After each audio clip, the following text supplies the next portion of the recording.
Running a law firm can be lonely, right? You're running a business to create freedom, but sometimes it feels like you're carrying the weight of the world on your shoulders. You're running all the day-to-day tasks. You're trying to figure it all out. You don't know who to turn to when big decisions come up. Here's the good news though. The most successful law firms don't do it alone. They surround themselves with the right people, the right community, the right systems, the right advisor. That's how they do it. Law firm owners, welcome. This is episode 99 of the Your Practice Mastered podcast. We're your hosts. I'm MPS. And I'm Richard James. MPS, we're going to unpack what is EAY, Entrepreneurial Attorney of the Year. Why is it so important to our members, and how can they leverage it to just go back over the last year and actually do a review of what has worked and what hasn't worked? We're about to teach you a framework that our members have used to consistently have their best years ever. And we view that through a contest that we call Entrepreneurial Attorney of the Year, or EAY Contest. Right, MPS? The EAY Entrepreneurial Attorney of the Year contest gives you a full picture of, hey, from the year before to this year, how did my business improve? How did my law firm improve? And what did I do? And what were the key metrics that actually improved? On the upcoming episodes, you're going to start to hear interviews of our EAY finalists from 2024, but we don't want to make you wait for that. We thought we'd actually give you a practical application of what they're looking back at to start to move their firm forward in this year. So you're going to want to write down these different views, or this framework that you should look at your practice from one year as compared to the next year. They'll tell you a lot about what's working and about what's not working, and you can hyper focus on fixing the things that aren't working and doing more of the things that are working, and you too can have your best year ever. You always hear us talk about the PCLC, your perfect client life cycle, and that's part of the numbers we want to look at back at our year. There's more than just the PCLC that tells us the health of the firm, and one of those things is gross sales. This is your firm's total revenue. So how much revenue did your firm generate? And you want to look at, from an overall perspective, what did that look like for this year, and how does this year compare to last year? One of the other ones, Rich, is net income, right? Yeah, absolutely. We just had David Marte, and he had said, after learning what I learned from you, and I look at what were my gross sales this week over the same week last year, or this month over the same month last year. That's really what you want to be looking at. It's called a comp in retail world, like if you were in a retail store business, and that's so important. Now, the next one, as you said, is net income. Gross sales minus expenses equals net income. And so the idea is, how do you get net income? Well, you have to track of both your gross sales and your expenses. A lot of law firm owners we talk to don't work with a bookkeeper, or they work with an accountant who occasionally will get them their books, or oftentimes they don't actually see any of their financial reports until it's ready for tax season and deal with the shock. We recommend that you start looking at this more often so you can be ready at the end of the year to review it and seeing your profit and loss statement on a regular basis, which really leads over to this next thing of, you have your net income, but then you have this plus on top of that, Michael, that we call owner's benefit, right? And owner's benefit, this is for you. Think of like a broader scope from your net income. How much did you actually benefit from your business in this last year? This number reflects that net income. It reflects your salary. It reflects your distributions, and then any other personal draws that you might have taken from the firm as a net benefit to you. So this looks at the fuller picture of how much net income plus owner's benefit you derived from the firm. Again, both this year and comparing it to what was that the year prior. Yeah, to put a finer point on this, let's say you own the building you're in, but the market-based rent for your building is $20 a square feet, but you charge yourself $35 a square feet because you can. That difference between a market rate and what you charge is owner's benefit. You run your cars through the business, but you don't really use your cars for the business. That's owner's benefit. You have money come in via cash into your business, and that cash doesn't reach the bank account and doesn't reach the P&L. That's owner's benefit. I'm not going to give you tax advice, but just suffice it to say, anything that comes through the business that is not required for the business to operate and you benefit from is part of your owner's benefit. And oftentimes that makes up a reasonable percentage of the overall business and makes this total owner's benefit give you a true picture of what you earn. And just to be clear, you should be owner's benefit keeping somewhere between 25 and 35 at a minimum, depending on practice area. We have many firms that are keeping 40, 50. We just interviewed a firm that's keeping 62% owner's benefit. If you're not keeping a big percentage of the gross revenue, something's wrong and you're missing an opportunity to fix that. The problem is, if you don't keep your owner's benefit, now you're working for free. You're growing, your business is doing more work and not getting any increase in compensation. That's just not right. You deserve better than that. But MPS, we actually need to get into marketing and start looking at lead flow, right? Yeah, we do. And I just want to come back for a second. Just to be clear, growing for the sake of growth means nothing to you if you're not keeping that. Right. And that message is propelled so much in this industry right now. It's grow, grow, grow, grow, grow. And then you look at it and you're like, I've got a $5 million firm and I kept 200 grand this year. That's a problem, right? Would you rather have a $500,000 firm and keep 300, or would you rather have a $5 million firm and keep 200, right? Growth for the sake of growth means nothing. Make sure you've got that owner's benefit number on lock, and be careful about what you're listening to out there. Next is marketing. Next is lead flow. The next set of metrics here is really all about your PCLC, and it starts with your new leads. And new leads is how many people or prospects reached out to you this last year. That could be in various different forms. That could be word of mouth. That can be obviously marketing lead sources that you're using, whether that's Facebook ads, whether that's direct mail, TV or radio. How many new leads contacted your firm that you can track, so that way you've got a clear picture of what were my new leads this year, what were my number of new leads last year. If you're hearing all of that and you're like, that's a lot to do on my own, and you can take the tools that are here on the channel, through the website, through the podcast, and go make it happen. But if you want some help in this and you do want support of a community and people that have been there and done that, we'd be happy to discuss that. You could go to thelawfirmsecret.com and we'd be happy to help out. We talk to hundreds of attorneys every month, and you would be shocked as to how many of those attorneys, when we ask them how many new leads they had, they'll say, well, I don't know, let me look at my calendar. And I'll go, what does your calendar have to do with new leads? Well, the new leads are on the calendar. I go, every single new lead schedules an appointment? They go, oh, no. We don't track them if they don't schedule an appointment. Oh, okay. There's an opportunity. This isn't me shaming you. If you're listening, I'm not shaming you. Not my goal, not my intention. I'm trying to help you move to the next level. So counting unique qualified leads as a lead, somebody who raised their hand that said that they have a legal matter that you can help them with, that they're qualified for, we need to be tracking those as compared to the next metric, which is the number of new appointments we set, called the set rate. The number of appointments compared to qualified leads that come in during that period of time is your set rate. And so you want to be tracking how many appointments the phone team or your marketing is getting scheduled for you. It tells you the health of your conversion. So many firms are focused on spending more money on leads and pay no attention whatsoever to their intake process, or they don't have an intake process and they just assume that it's right because they have a process. Not all processes are right. Your job as the owner of the firm is to make sure that is maximized. You want to maximize your set rate. MPS, anything you want to add about those who decide, I don't set appointments, I do hot transfers? I don't know. I don't like hot transfers. Hot transfers historically underperforms compared to setting an appointment that gets someone to show up, which is the next layer of this. So you've got leads coming in, qualified leads, or maybe not qualified. You got to track that too, by the way. It's your intake person or team's responsibility to set those leads into appointments. That's step one on the totem pole. Step two is now we've got to get them to show up to their appointment, which is AKA our show rate. So out of the appointments we set, how many of them actually showed up? And the goal here is to make sure that in the setting, we're sticking the glue, we're getting them to commit to showing up. We have no chance of them becoming a client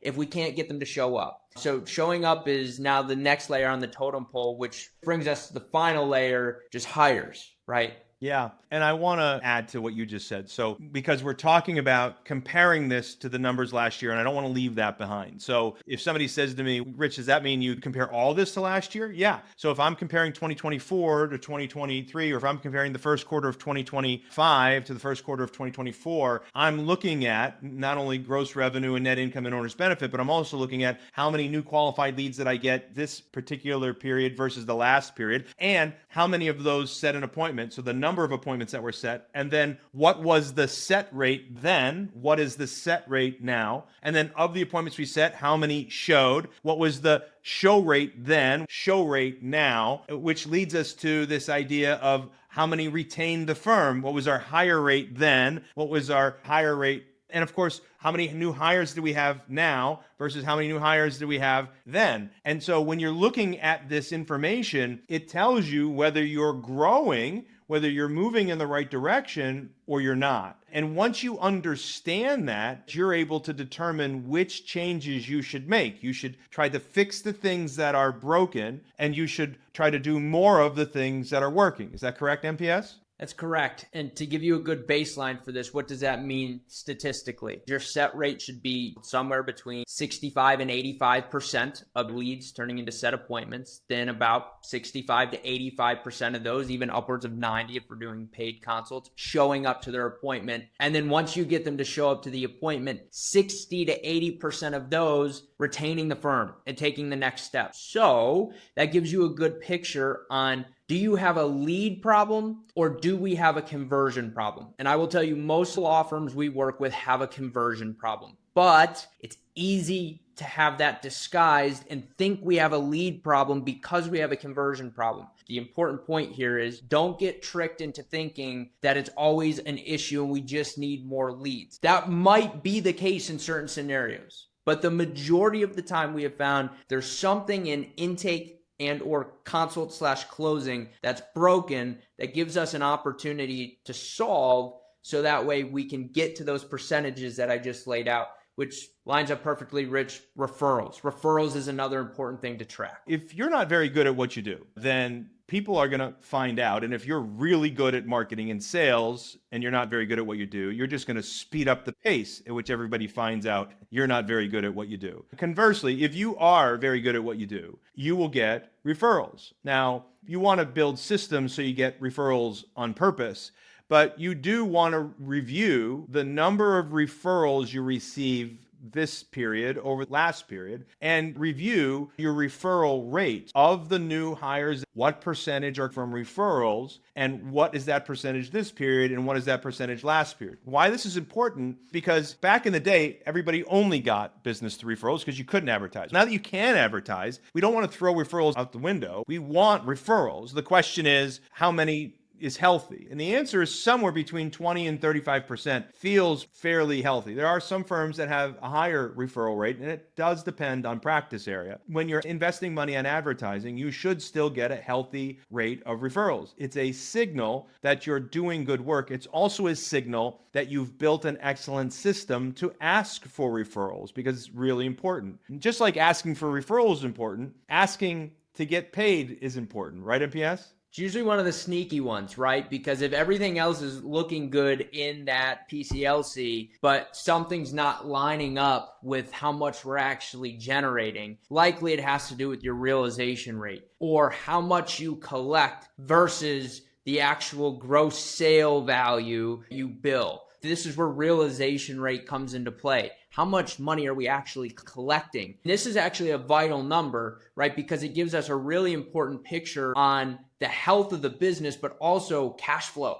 So what to expect from a cash flow perspective. So for example, if your firm offers payment plans or your firm is a retainer firm and then does hourly billing and has to go collect on the money, what we find is sometimes firms struggle to actually collect on that money, or it's set up on auto pay if we're doing things optimally and an auto pay fails, but we don't catch it, and so we don't end up collecting it, right? There's a lot of reasons we run into collection issues or realization rate issues, but this number is really, really important because you can do everything else right on the front side. But if you get this wrong and we don't actually collect and realize what we've actually sold, then you're in no better position today than you were yesterday. Would you agree with that, Rich? Oh, absolutely. Quick story. I met with somebody just the other day, brand new client. They're doing $1.2 million in revenue. They're a fee-based hourly billing firm. And we started going through their data so I can point them in the right direction. And I found out that they were collecting 60% of their total receipts. They generated $2 million in business, but only did $1.2 million in revenue, which means there was $800,000 of work they did that they didn't get paid for. So if they billed at $500 an hour, they're actually only billing at $300 an hour. The first thing we needed to do was to help them put a system in place to understand how to manage their accounts receivable collections department. We're making sure we get paid. The interesting thing is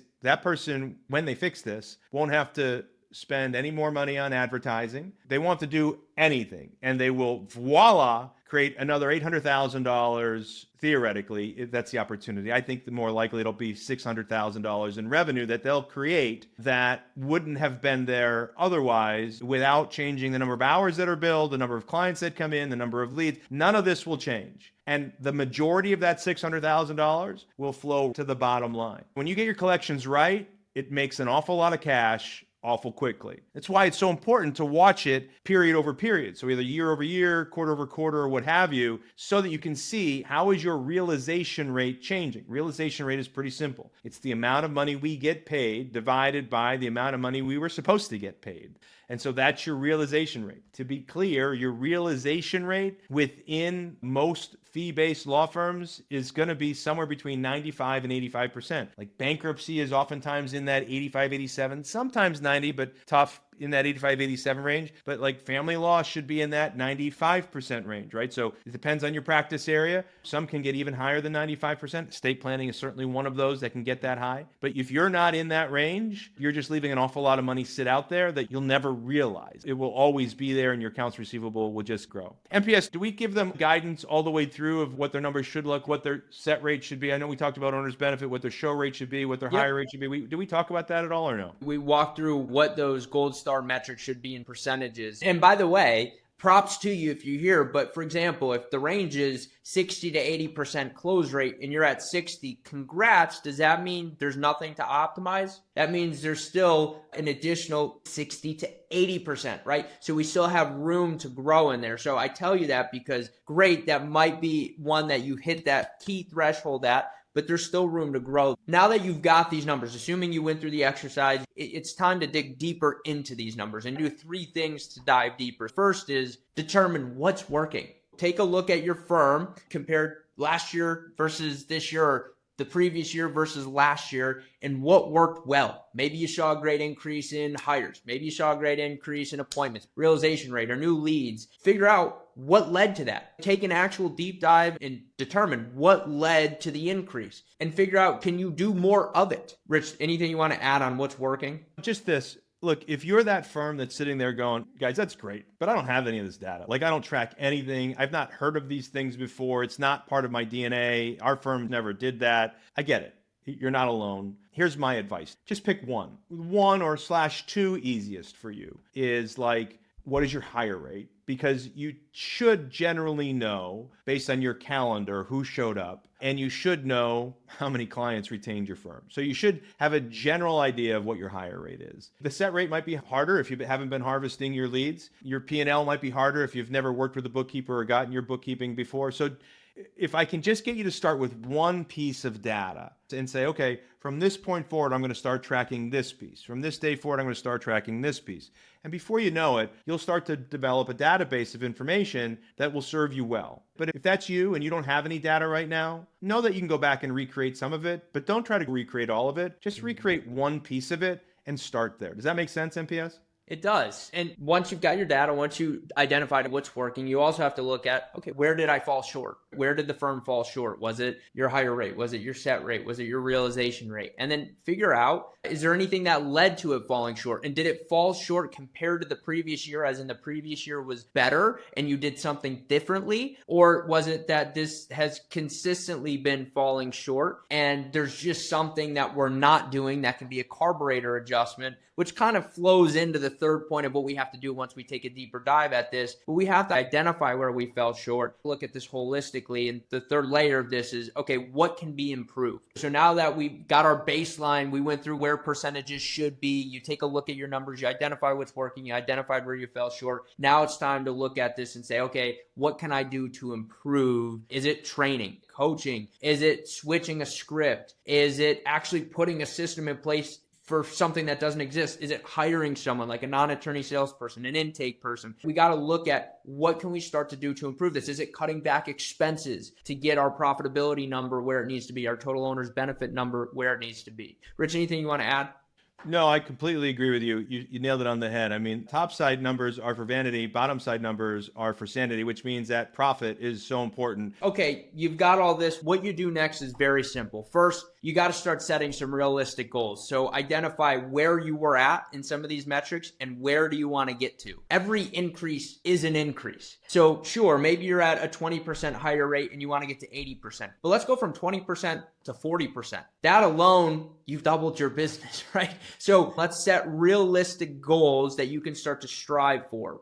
But in order to accomplish a goal, you need an action plan. So you also need to make sure, okay, I've got a goal. How am I going to execute on that goal? What's my action plan? What's my implementation plan? So you have to create an action plan and use numbers to tweak your systems. So now you've got your goal, you've got your action plan, you go out, you start to execute. Now you've got to actually use these numbers and use that as your metric, your North Star metric to actually go out there and start to tweak the systems to get there. And it's simple, it's not easy, right? And this isn't something that's easy to do alone. Would you agree with that? Yeah, for sure. In the upcoming episode, you're going to hear from the EAY finalists, and some have been with us for as short as less than a year. One of them has been with us for a very long time, almost from the beginning. And if it was easy, everybody would do it. The reality is that there's a lot to this, a lot to learn. You're trying to change the brakes on the cars you're driving down the road when you're trying to be the lawyer and run your business. And it's going to feel hard and cumbersome, but at the end of the day, it's worth it. If